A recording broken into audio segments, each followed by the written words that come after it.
మరొక కలర్ కావచ్చు. భరత వంశాల నుంచి వచ్చిన వాళ్ళం మనం అందరం. ఏ జాతి? మన జాతికి పేరేమి? భారత జాతి. భారత జాతి. నిన్న మొన్న వచ్చి ఎవరో పెట్టారండి పేరు, నువ్వు హిందూ అని, మన తిట్టడానికి. మీరు ఆ సింధు హిందూ ఇది పేరు పెట్టుకుంటే, ఇప్పుడు ఆ పేరు ఎందుకు వచ్చింది? ఎవడో పెట్టాడు ఒకడు. హిందూ అనే పదానికి అర్థం కాఫిర్ అని అర్థం అండి. కాఫిర్ అంటే దౌర్భాగ్యుడు అని అర్థం. హిందూ అనే పదానికి అర్థం కాఫిర్ అని అర్థం అండి. కాఫిర్ అంటే దౌర్భాగ్యుడు అని అర్థం. మీరంతా అదే జాతి వాళ్ళు కావాలి ఏమండి? మీరంతా దౌర్భాగ్యులా? I don't think so. మన జాతిని చూసి స్వర్గంలో ఉండే దేవతలు కూడా అసూయ చెందుతారటండి. ఈ భారత భూభాగంలో మేము కూడా పుడితే ఎంత బాగుండేది అని పొంగిపోతారటండి వాడు. మీరు ఎప్పుడైనా చదవండి ఒకసారి మన భాగవతాన్ని, తెలుస్తుంది మీకు. దాంట్లో ఈ దేశంలో జన్మ చాలు మాకు తరించడానికి అని వాళ్ళు కూడా అనుకుంటారటండి.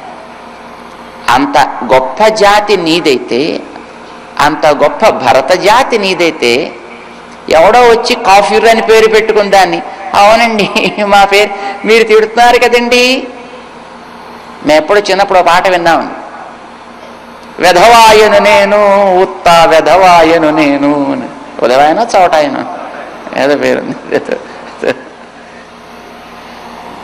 పాప ఆవిడ తిట్టిందిటండి వీడిని, వెధవాయ చవట అని. అంటే వాడు వాడి ఫ్రెండ్ ఇద్దరు కలిసి పోటీ పడ్డారు, ఎవడరా పెద్ద చవట. ఇది ఈవేళ మన బతుకు ఇట్లా తయారైందండి. వాడెవడో వచ్చి నన్ను చవట అని అంటే, అవునండి బాబు అసలు మా పేరు ఇంతే, అసలు ఇది కాకపోతే మా పేరేమిటి, అసలు ఇది కాకపోతే ఇంకా మాకు వేరే పేరే ఉంది కనుక మేమంతా ఉత్త చవటలం. మై ఫ్రెండ్స్, జ్ఞాపకం పెట్టుకోండి, మన జాతి భరత జాతి, మనదందరిది వేద మతం, మనమంతా వైదికులం. అంచేత మనకి ప్రమాణం ఏమిటి అని ఎవరన్నా అడిగితే, ఏముందండి అసలు మాకేం ప్రమాణమే లేదు, అసలు ఎవడి బుద్ధికి తోస్తుంది అదే ప్రమాణం వాడికి. ఇది ఈవేళ మన బతుకు ఇలా బండలైంది. మన వాళ్ళు క్రిస్టియన్స్ మీద ముస్లిమ్స్ మీద పడి ఏడుస్తారు కొందరు. ఎందుకు దండగా? నిన్ను చూసుకుని నువ్వే ఏడవాలి, పక్కవాడిని వీడిని చూసి ఏడవటం ఎందుకు కనుక. వాళ్ళకి మాకేదో ఒక ప్రమాణం ఉంది అని అనుకుంటున్నారు, దే ఆర్ గ్రేట్. అయ్యా మాకు ఖురాన్ ప్రమాణం అనుకుంటున్నారు, నైస్. మాకు బైబిల్ ప్రమాణం అనుకుంటున్నారు వాళ్ళు, సంతోషం. నీకేమిటి ప్రమాణం? ఏమి లేదండి. లేదా there is ఉంది, నీకు కూడా ఒక చదర్చడానికి వీలు కాని ప్రమాణం ఉంది.